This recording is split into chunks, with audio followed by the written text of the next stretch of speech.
So, welcome. I'm Hillary Parr. I teach, well, I don't teach anymore. I still think of myself as a teacher.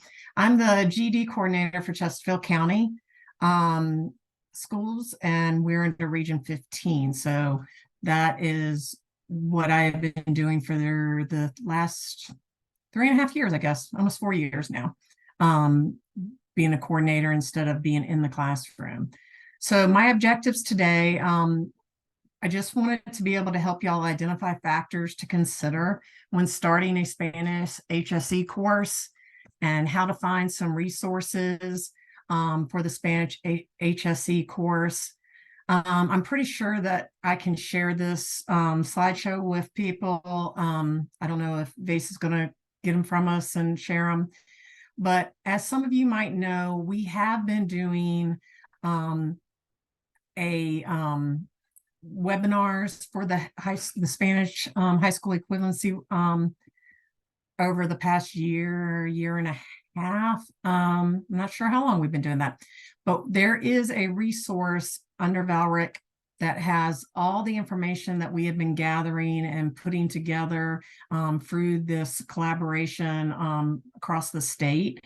So I've linked it here when you get the slideshow if you don't know how to find it, but it's on the VALRIC's website. And a lot of things that I'm going to talk about today are on there also, so you can use that website to expand to find more information available. So, and Adora might talk about this a little bit, but the thing about the Spanish GED, it's a translated English version, and it does seem to be more of the Castellano Spanish versus the Latin American Spanish. And that's something to think about when you're starting your program, because we have found students, depending on what country they're coming from, that it's very difficult for them just because of terminology and vocabulary is different from every country that they come from. That's something to think about. So sometimes students will prefer taking an English versus Spanish due to the translation and the different dialects. And so that is something to consider when you're talking with your students.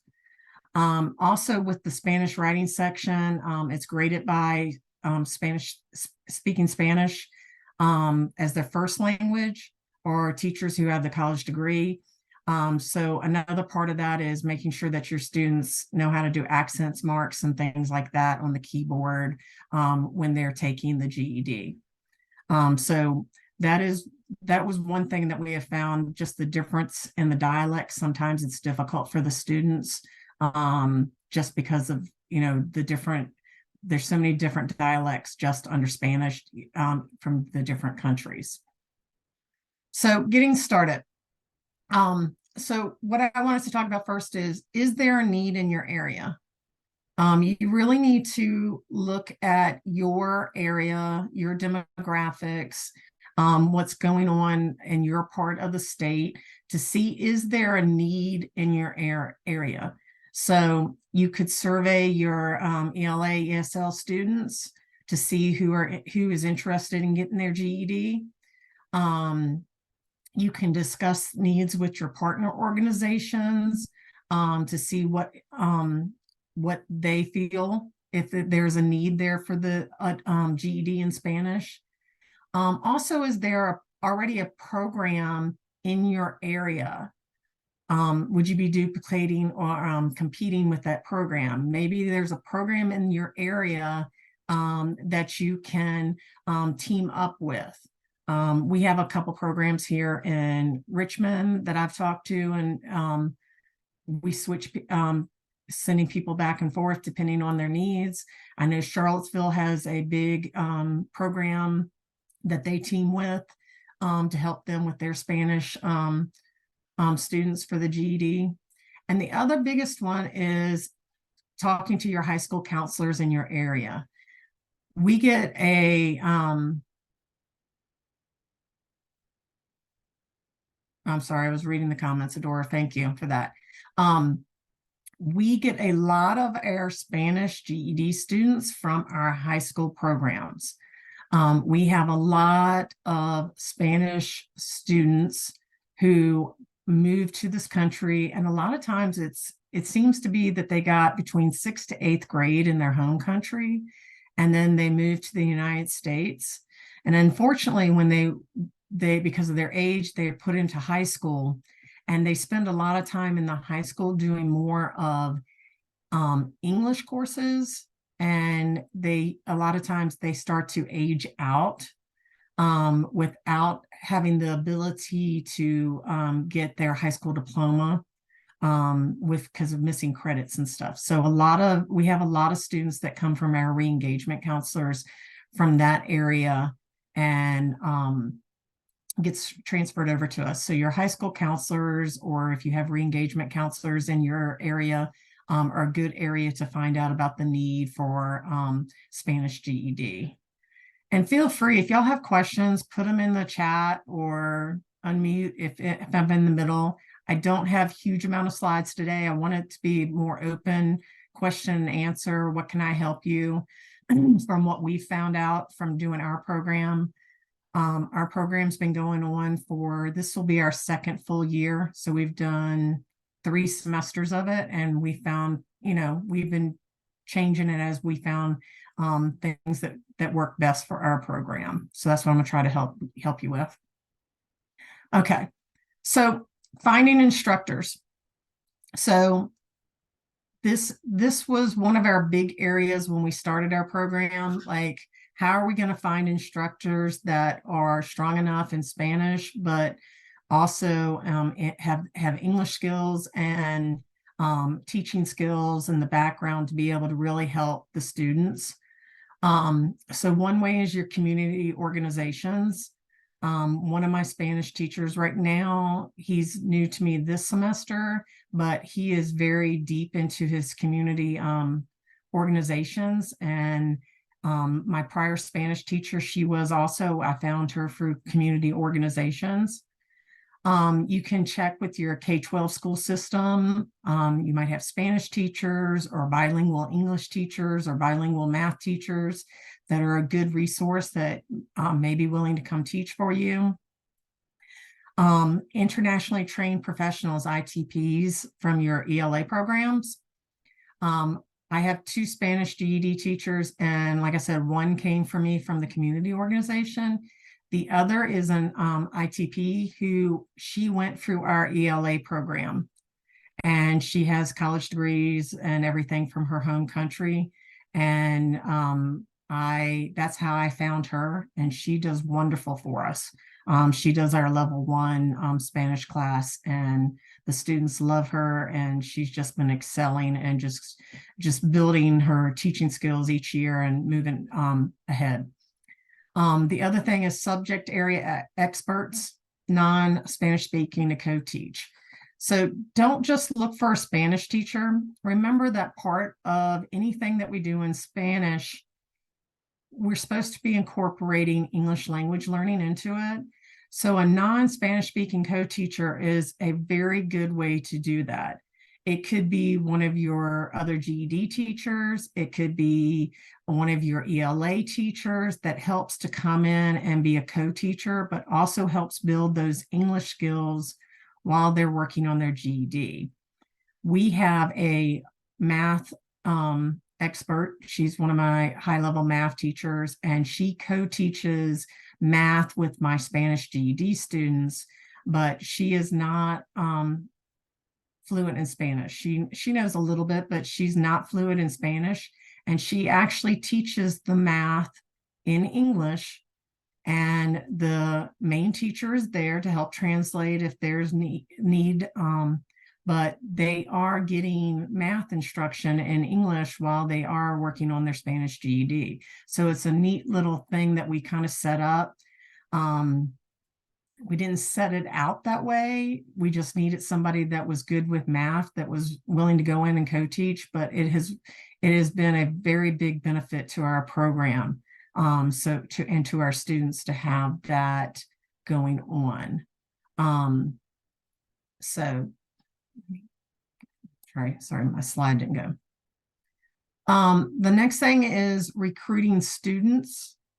Yeah, sorry, just want to make sure I didn't slip a slide. When we started our program, we did a pilot program in the spring of 2022. Yes. And we didn't know what we were doing. We just knew we wanted to try to do a Spanish GED. We had a lot of ELA students that we surveyed that wanted to get their GED, and that's where we started our program at the beginning. We co-enrolled ELA students into a Spanish GED class. We quickly found out that their levels were very different in their home language as far as reading was concerned. But that's where we started. And it was a good way for us to gauge our program and get started. And we had about 20 students the first semester, and we only had one teacher with one level. Since then, we have a mixture of how we get students. We still co-enroll our ELA students. We try to do that first. We give them the first pick of spots in our Spanish GED class.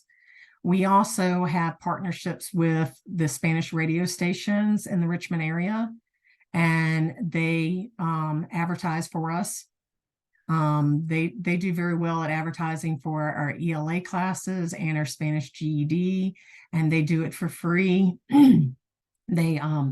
We've been on their radio station before also. So we've gone on their radio station live with them to promote our programs and recruit students and get out to the community to know what we have available. Spanish community organizations. We do a lot of job fairs, community organization events, Hispanic organizations that do events out in the public. We go set up a table with our programs that are available, and we give out hundreds of flyers before every semester at these events. We do our flyers in both English and Spanish on both sides so that we can advertise to their community and try to get students. And then we also use social media and our partner organizations. Sacred Heart, we kind of mix, like I said, back and forth. We've sent students back and forth between the two programs as a partner organization because they have resources that might meet our students' needs better than we can. So we go back and forth. I feel like I'm flying through. Has anybody got any questions?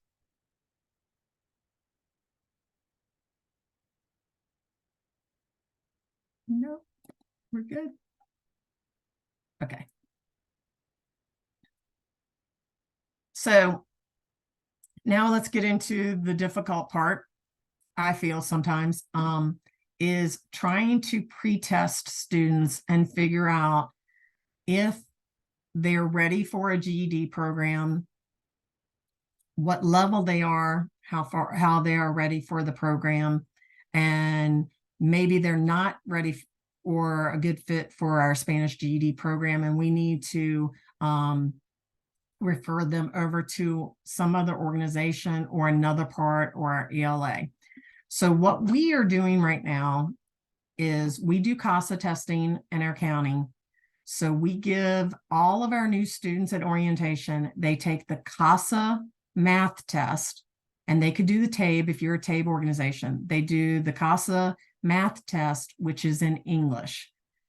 I know a lot of them, they have a different level of English skills, but if y'all have seen the CASA and TABE test, a lot of them are picture-based and more skills-based than word-based, not as word problem-based.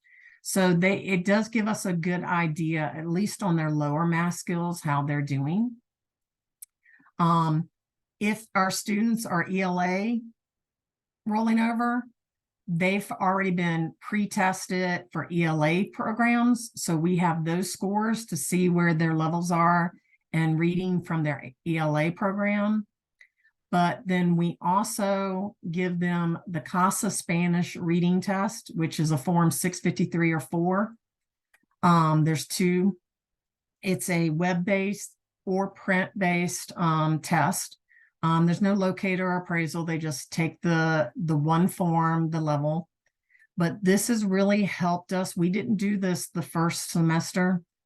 We started this last school year, and this really helps us to determine if the student has the skills in Spanish to be able to pursue the Spanish GED. Because just like our English-speaking students, some of them do not have the literacy skills in Spanish to be high enough to work towards their GED. And we use this as a gauge to tell us whether we need to have a conversation with that student, and maybe we need to make sure, if they're not already enrolled in English language, to push them over to the English language program first to build their skills in their English language and competencies, and then roll them back over into our regular GED program versus the Spanish GED program. So just because they come to you speaking Spanish does not mean that they're going to be successful in a Spanish GED program. And by taking the CASA math test in English, that also shows us how good they're, a little bit about their English skills, so that we can judge them in that part also. Somebody raised their hand. You can go ahead. You want to speak? Yes. Do you know what Spanish they're using for the test? Is it going to be the same as It's more Castellano. Yeah. Yeah. I mean, all of them are more Castellano, and that helps too, because that tells us whether they understand it. Believe it or not, I had a student, and we have this. I had a student that came in, and we tested them for English GED class, and they tested pretty well. And then they had their friend that came in and wanted to take Spanish GED. So she decided she wanted to stick with her friend. So she wanted to switch over to the Spanish GED, and her English reading pretest was higher than her Spanish reading pretest. And we really had to sit down and talk to her and say, your English literacy skills now surpass your Spanish literacy skills. And we need you, we think you should just continue pursuing in the English instead of going backwards. So sometimes you have to look at those things and see. And then you're not going to get a true gauge, unfortunately, no matter how much pre-testing you do, until you give them a GED ready test in Spanish. We don't wait too long before we start doing that. We give them a few weeks in class to settle in, get used to the program, and then we try to at least give them one GED ready test in Spanish, and we want to do one of the reading tests. So we do usually like social studies or science, and that's another good gauge of their current knowledge and their reading skills to see if they're going to be successful. Because most of the students that we have are really successful. It's almost the same as our English. What they're lacking is usually math. They really have low math skills. They come in with decent Spanish reading skills. They need social studies. They never learned U.S. history and our system, so they need to be taught those items. But their Spanish reading skills are there, so we want to build on their math skills, their social studies skills, which also helps them if they're working towards their citizenship, because we do have students that are co-enrolled and doing the English language and citizenship, and that is a big part of their citizenship, that civics piece. And so it helps them when they're in our program. They're getting knowledge towards their citizenship program. But we try to look at it as a whole picture. like I said, we have lots of students that come from our ELA program, go through either the Spanish or the English GED program, and then we try to roll them into one of our IETs or workforce training, and continue on. We have several success stories over the past couple of years, students that have gone through all three programs and now are, one of them's a medical assistant certified, one's a cosmetology certified, one of them is dental, different programs like that. So, I mean, we tried to work them all the way through each program that we had to try to get them to be successful. And, you know, I listened in on the Spanish speaker in the first session, the Spanish HSE one in the first session, and he made a great point. You're trying to make sure that they're successful in one area of their life, so then they can move to the next area of their life to be successful. And that's what we're trying to do, get them that GED, get them to show that they have knowledge and they can work towards something and then go to the next program, ultimately to get certifications to be successful and move out and get a job, good paying job, and continue on. One of the other areas, and I think I forgot to add on my sheet about recruiting students, and it just hit me, Head Start. If you have a Head Start program in your county, I get both English and Spanish GED parents from our Head Start program that want to go back to school and get their GED and build their skills so they can help their own students. The more that they know and the more that they can help their own children, it creates a whole dynamic for the family. The whole family is being lifted up when we can help them. So incorporating English language into the course. So you know that we cannot use grant money for Spanish literacy. And that's why I said it's very important to figure out where their Spanish reading skills are at the beginning. We try to make sure that all of our students are co-enrolled in ELA courses. We designed our program in our county. ELA program classes are on Mondays and Wednesdays, and my Spanish GED classes are on Tuesdays and Thursdays. That way that students can be co-enrolled and attend both without any conflict in the days of the week. So co-enrollment is a big one. If they're able to do 4 days a week, or we wait until ELA students are in that 4, 5, 6 level before we start advertising for them to come over into our GED program. We want them to build that language, those language skills first or at the same time. We incorporate English language instruction into the class. So there's several ways to do that. The co-teacher, who is English skills, our teachers, their Spanish teachers, you know, are working with them on English along with their Spanish GED. We also use online tools. So one of the programs that we use is Essential Ed. There's several different, I'm going to show you all the ones that I know of on resources for teaching, but we use Essential Ed. When my students work in Essential Ed, they are getting the audio in English, and then the words and the closed caption are in Spanish. So it's helping them to build their English skills through their online training while they're on there. We do you want to do closed caption videos. If you're working and showing videos, make sure that you have the closed caption, the English on there. We use a lot of Microsoft Translate, and I'm not sure if any of you have played with the Microsoft, but Microsoft Translate has gotten very good. You can take whole documents and translate it from English to Spanish or Spanish to English. You can go back and forth. You can do it in Word. You can do it in PowerPoint.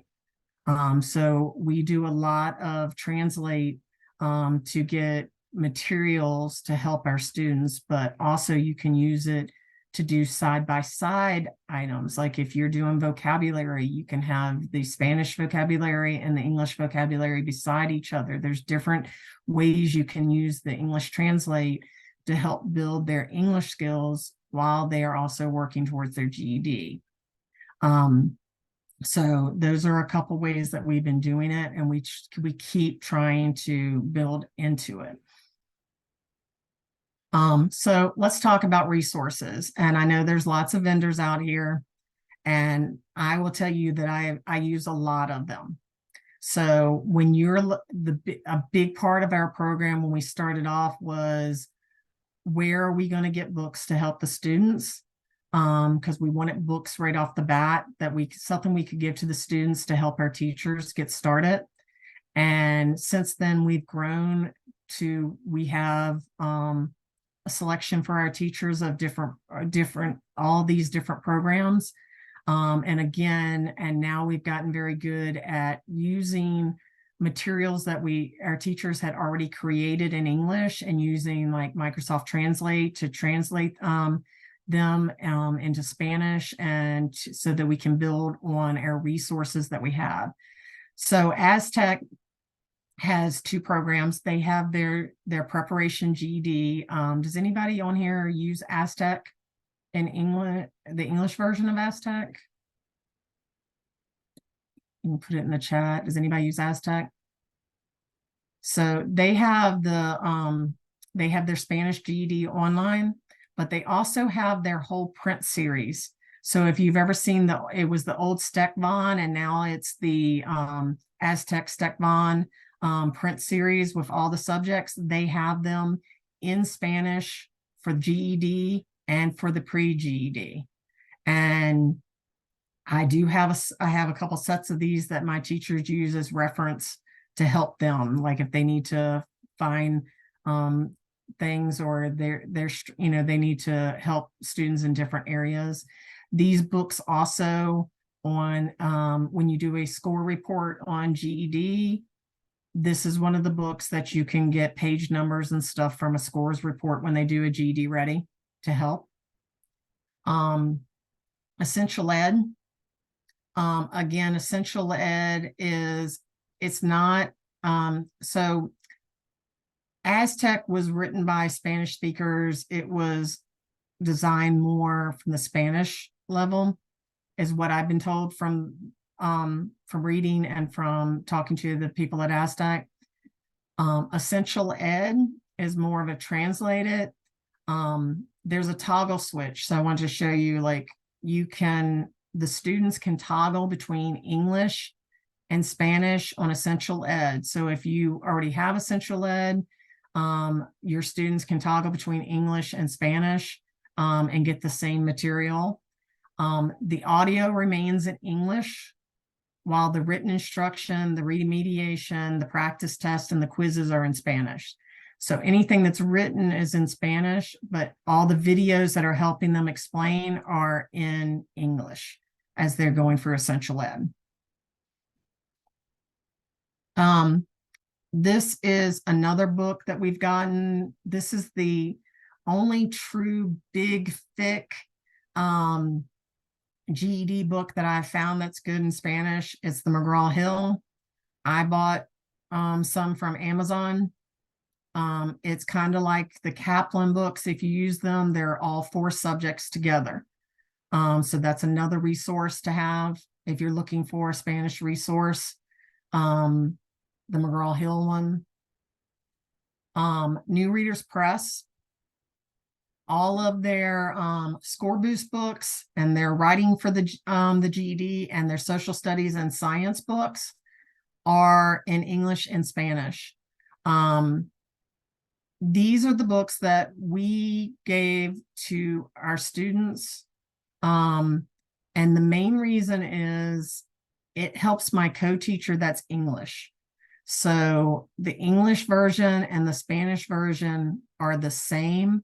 So if my English speaking teacher is working on math, She has the book in English, the students have it in Spanish, and it's the same problems to go through. So it is a help to them.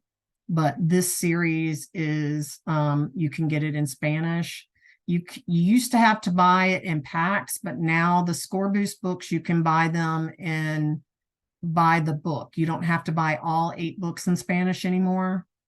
You can, if you just want to buy a packet of 10 of the fraction books, you can do that now. So that you can divide them up a little bit more. When they first came out in Spanish, you had to buy student packs of all 8 books together in the Spanish. So when you get this is some resources that I have put together. And like I said, if Amy might be able to tell us if they can put this out for y'all for VAACE, the slideshow.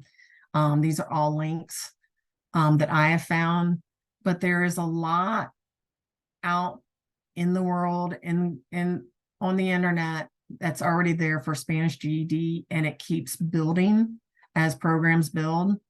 So you have the Bilingual Education Resource Network.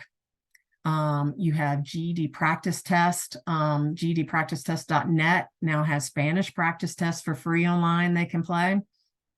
The high school resources in Spanish.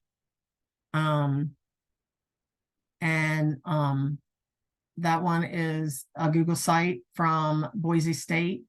They have a lot of high school equivalency resources in Spanish on their website from Boise State. CNN in Spanish. Sorry, something's going down the road if it's loud. CNA in Spanish is a great resource for doing current events and having articles and building reading skills and all of the things that your teachers, like to do with regular. The citizenship, this is the U.S. government citizenship website that's in Spanish. It is a great resource for civics questions. It's based on the citizenship test, but it's some of the same material. The citizenship questions on the citizenship, the civics questions on the citizenship test are a lot of the same material that they need to know to pass the social studies GED. So it's a good resource. National Archives, they have for the government, they have a whole Spanish National Archives. You also have, there's a website called Developing Writing Skills, and they have it in Spanish version. And then I added this one today because this one was shared with the first session.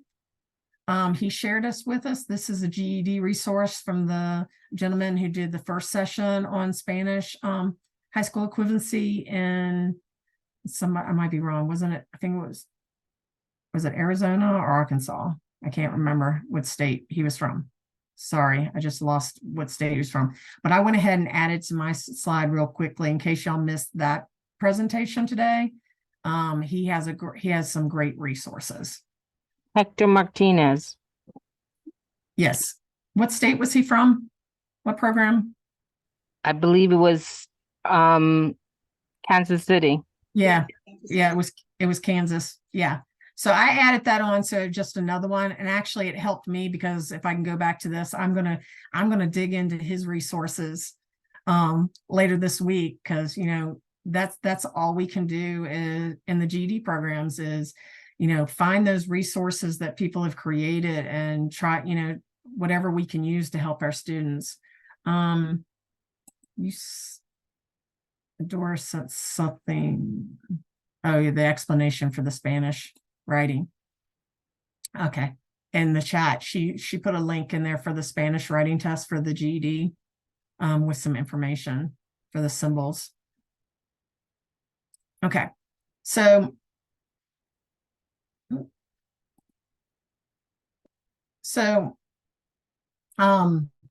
GED testing website is, and most of y'all know, the students can go right up on the top and change their language.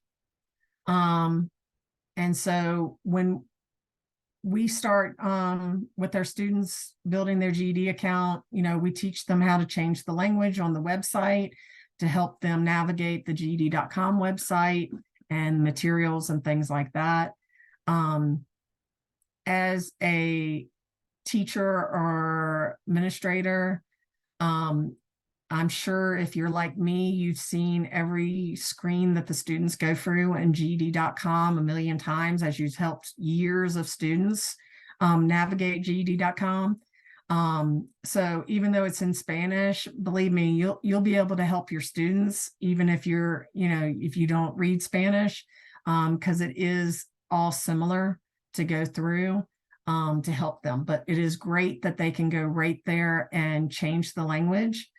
And sometimes I've had to go in there when the students are logged in and I'm trying to help them set up a test or something. I'll just switch it back to English for a few minutes so that I can figure out what's going on with their account, and then we'll switch it back to Spanish for them. So it's a very useful tool right there on their website to be able to get to the Spanish for the students.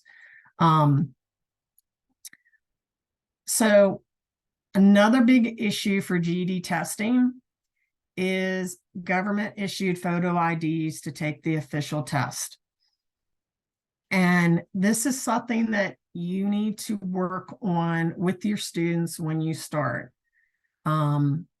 because they might be ready to go take that Spanish GED right away, but depending on how they came into the country, they might not have the needed documentation to be able to sit and take the test. And I hate it. And we start working with them right away to make sure what they have, but they have to have a ID that's not expired. So if you go to Pearson VUE, and this information is pulled directly from Pearson VUE for identification purposes, what Pearson VUE can accept for documentation. So if they have their permanent residence card, or what everybody calls a green card, or their visa, so their green cards now are a photo ID issued by the government, looks like almost like a driver's license. If they have their green card and a second ID, which could be just a credit card or a debit card, they can take the test with that identification. If they have their passport that is still current, it cannot be expired. And it doesn't matter if it's their passport from their home country or from the US.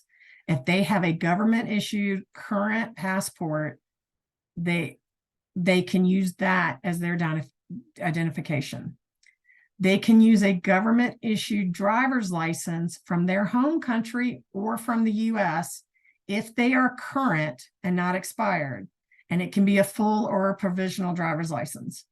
The big thing is that it cannot be expired. And that's where we fall into that, depending on how long they've been in the United States, they might have their old driver's license from their home country, but it has since expired since they've been in the US. They can also have their ARC asylum card. If they did an application registration card, the ARC card it's an ID for their asylum card, they can use that because that's a photo ID. So these are some of the things that you need to work with your students if they're in the process. I can tell you that the green cards, I don't know if it's changed now, that during the COVID, people's green cards had expired, but the government extended them without having them get a new card. So they had official letters from the government stating that their green card had been extended and the expiration date had been extended.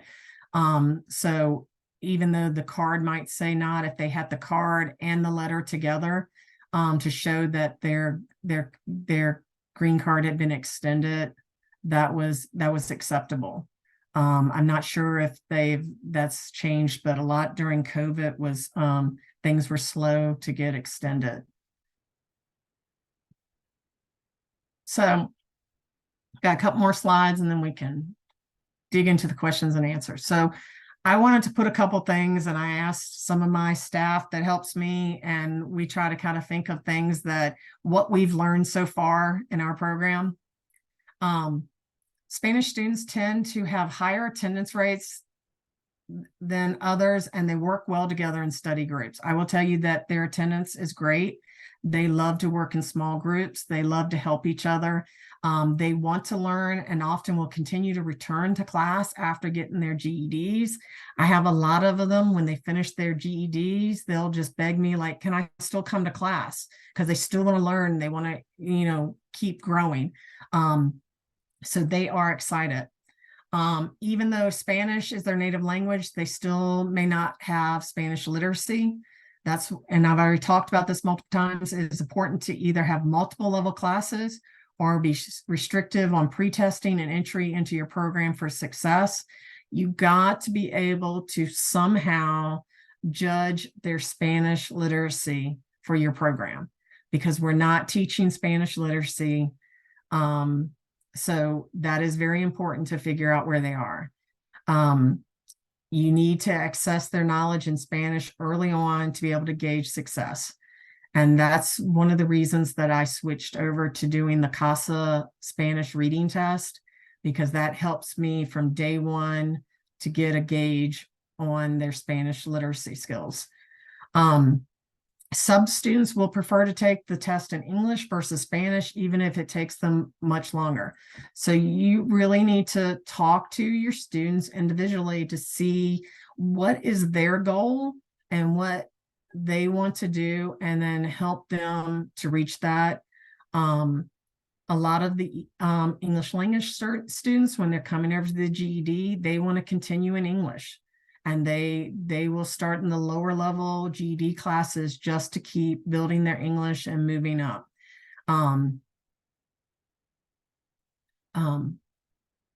The Spanish reading test. Okay, so there's a question. So it is a CASA test. It is form number 653 or 654. It is not NRS approved. So it's not a test that you can use to start your student into SSWS, but it is like any other CASA test, and it's just like the regular reading CASA goals, but it's only one level, but it's a good gauge to see their Spanish reading. So they can take it on the computer if you do CASA e-testing, or you can order test booklets and do it on paper. But it's a really good goal, good way of gauging their Spanish reading level. The reason we do the math and English because that's approved by NRS, and we do the Spanish reading to get their Spanish level. And also a lot of our students have already been tested through the ELA program. So they've had a reading or some kind of reading test for their English language skills also. So a lot of times we have 3 different tests on students when they start into our program to see where they're at, to help see where to gauge where they're, where to move them to and which program is best for them and what level. Hillary, do you feel Yeah. like the Spanish reading process has a good, so how is it scored? Are there scale scores? It's gonna be a scale score. It only goes up to NRS 4, but it's a pretty good thing. You can look at them, and if they maxed out that test, they're good to go. I mean, they have the Spanish literacy skills.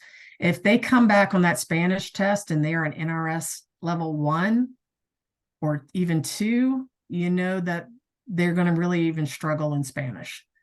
So it's not multi-level, but it's a good gauge, and you'll get a score report. You won't get, itemize. If you do TOPS Pro, you're not going to get a whole breakdown, but you will get a score report just like a CASA goals reading, and it'll tell you their NRS level, and you can, and their scale score will be just the same as a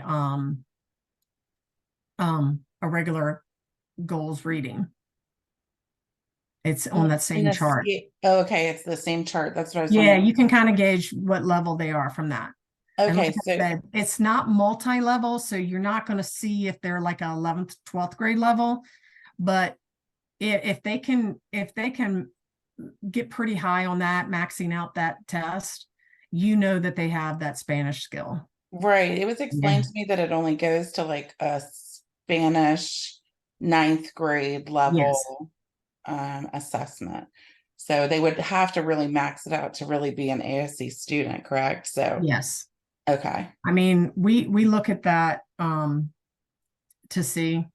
And again, some of that is not literacy. It's just they don't have the ability to they don't know main idea or something like that. But Right, you exactly. know, they need to review some of those skills. But the main thing is, can they read in Spanish? That's a big help to me. And then, like I said, the next thing we would do is when we bring them into class, give them a full GED practice test in Spanish and see how they do there. And then that's going to tell us a lot also, because when you get that school report from the GED ready test, it's going to be just like anybody else's. It's going to break down every skill that they're missing. So then you can look at where, you know, what are they missing? So if you give them a social studies, was it because they didn't understand US history, or they didn't know how to read the charts and graphs, versus whether it's a reading issue kind of thing? That's great. Thanks, Hillary. Yeah. But like I said, we didn't use that the first semester, and we realized really quickly we had to find a way to gauge that reading, that Spanish reading level right off the bat. So what else? Look, my typo. Most students, not must students, most students on computer skill must start students on computer skills early in class to prepare them for the online testing. A lot of these students do not have any computer literacy, and the GED test is on the computer.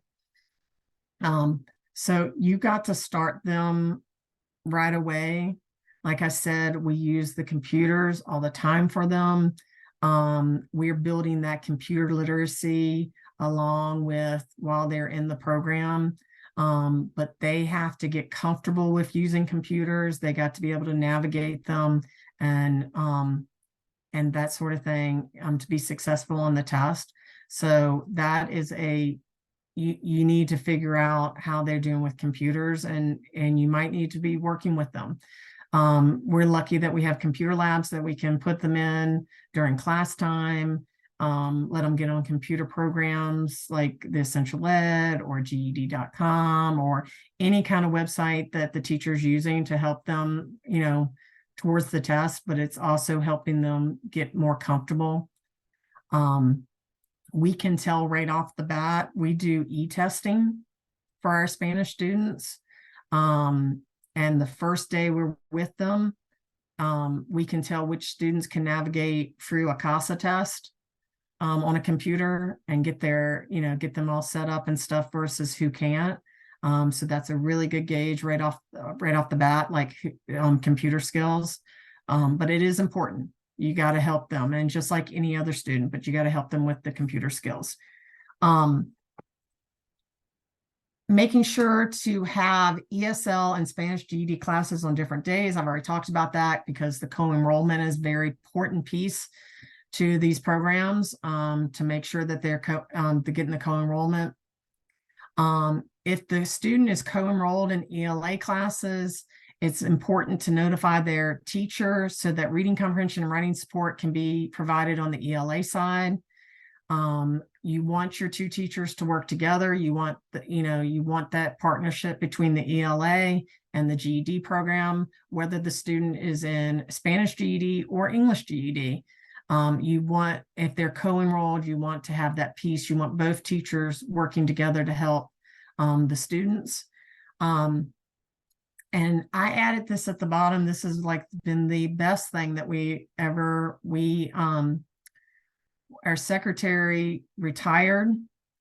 And when we hired our new secretary in the office, one of the things that we put in for was a bilingual secretary, and having a Spanish speaking office member to help with registration and information is very helpful. I can't say how helpful it is. It has really grown our programs.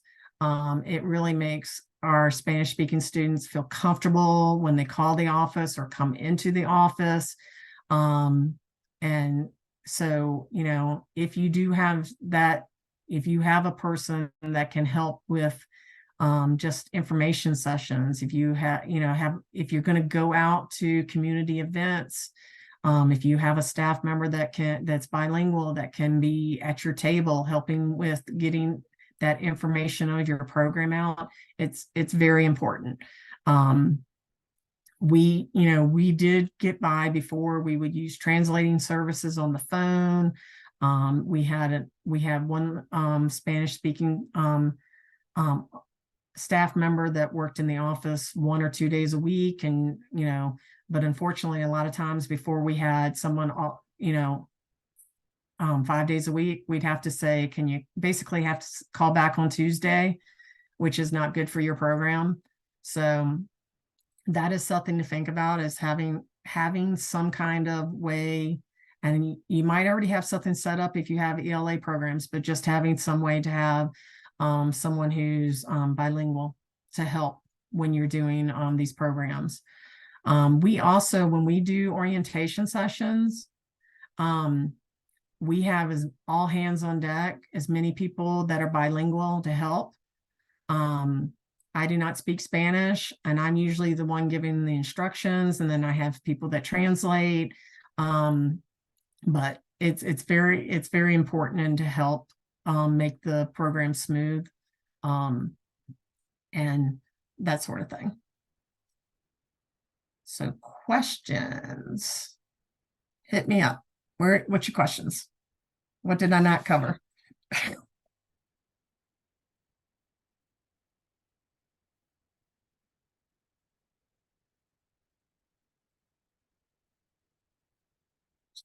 Just unmute if you want to ask a question.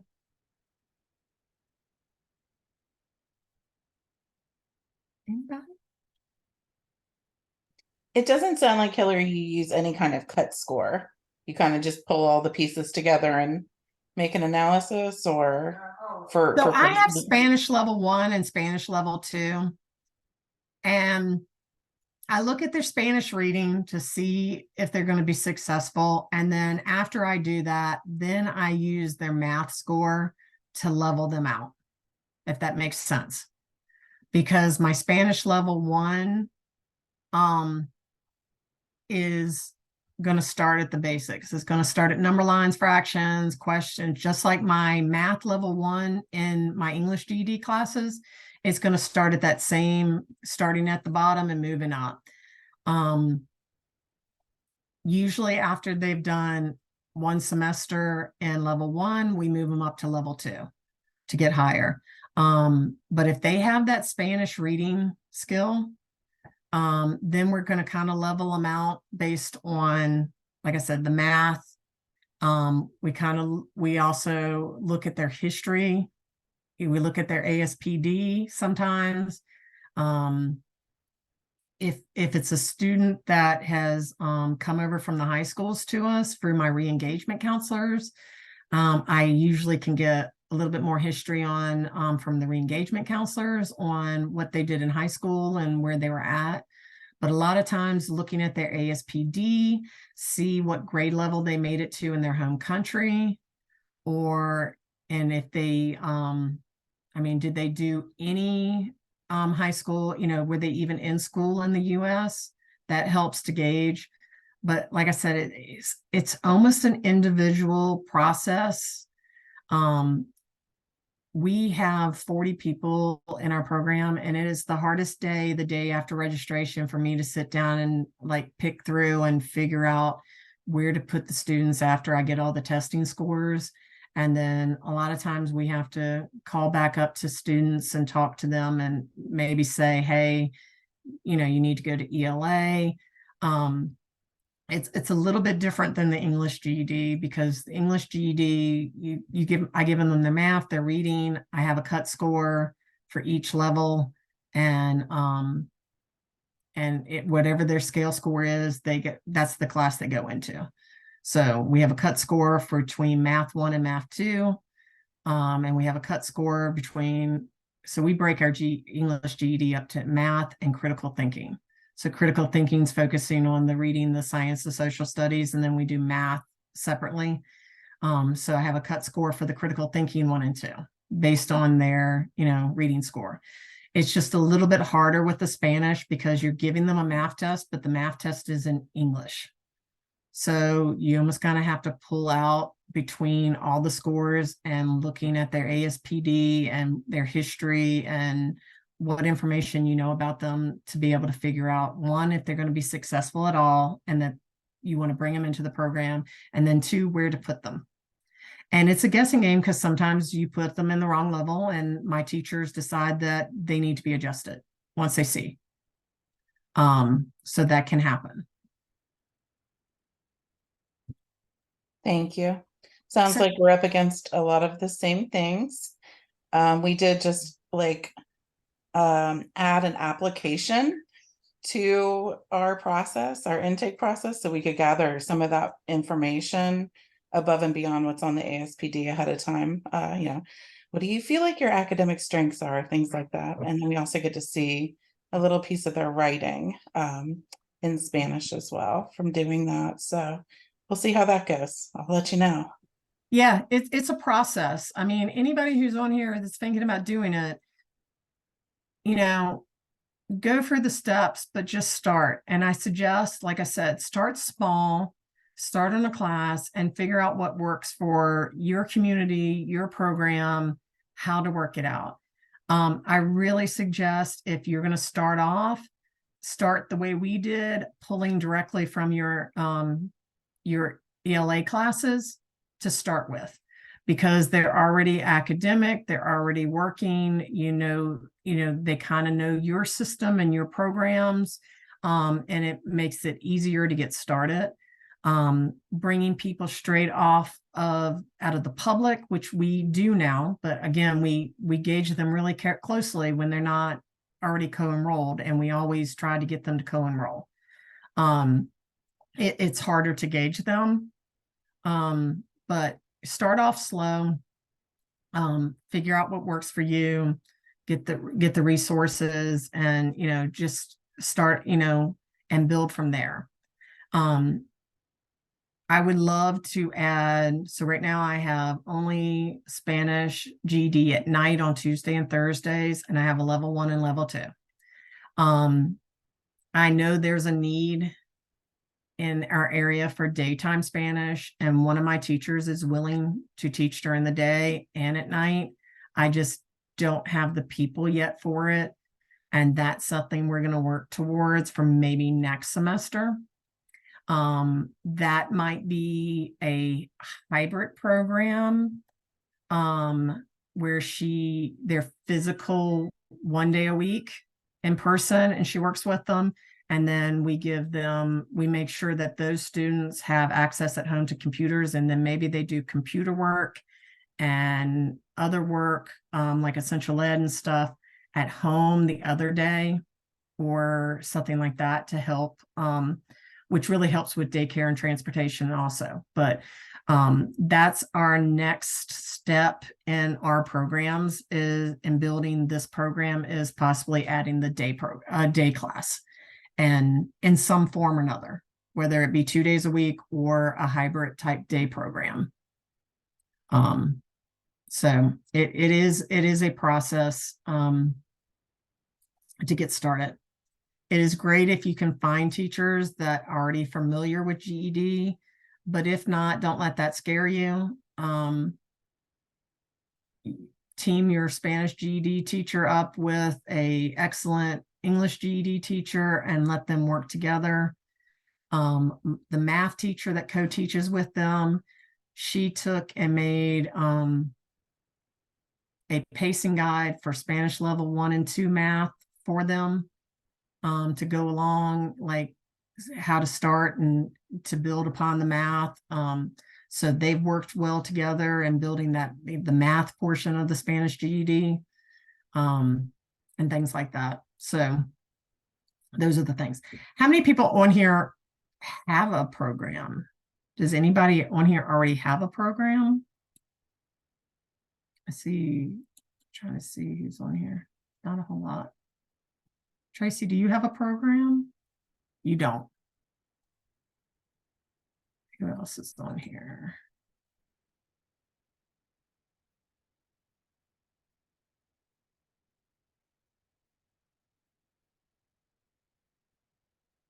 Anybody else? Nobody else? Are you looking soon? Maybe. Trying to see all the faces now. I'm gonna bring y'all out so I can see. Yeah. It is a lot. It can be a little overwhelming trying to pick it up and do it. The programs that the state has been doing with their Spanish HSE, basically like a PLC group, has really helped over the last year, so that programs that are doing it and starting it and at different levels, we could really talk and tell each other what's going on. The resources that the state they compiled from those are really good and give you a step-by-step if you go to their website. And like I said, the Spanish materials are getting improved and more. Even since we've started, there's more books available there, the computer programs available, just different resources available, free and out there. Oh, there's the link. Thanks, Beverly. I had it attached in my slideshow, but you go to that link that Beverly put on there for the Spanish HSE resources. You will see a lot, and there's links within that site. There's different things in there, but that has been built over that PLC, and Valric combined it to have a whole website just to help people that wanted to think about this program. I feel like I went real fast and we're supposed to have a few minutes left. I gave you my contact information. If you want to talk more, let me know. I will gladly meet with y'all, show you what you have. You want to come see our program, whatever you want to do. I'm open. I will help anybody else that wants to get stuff started. Thank you, Hillary. Yeah, it is a process. And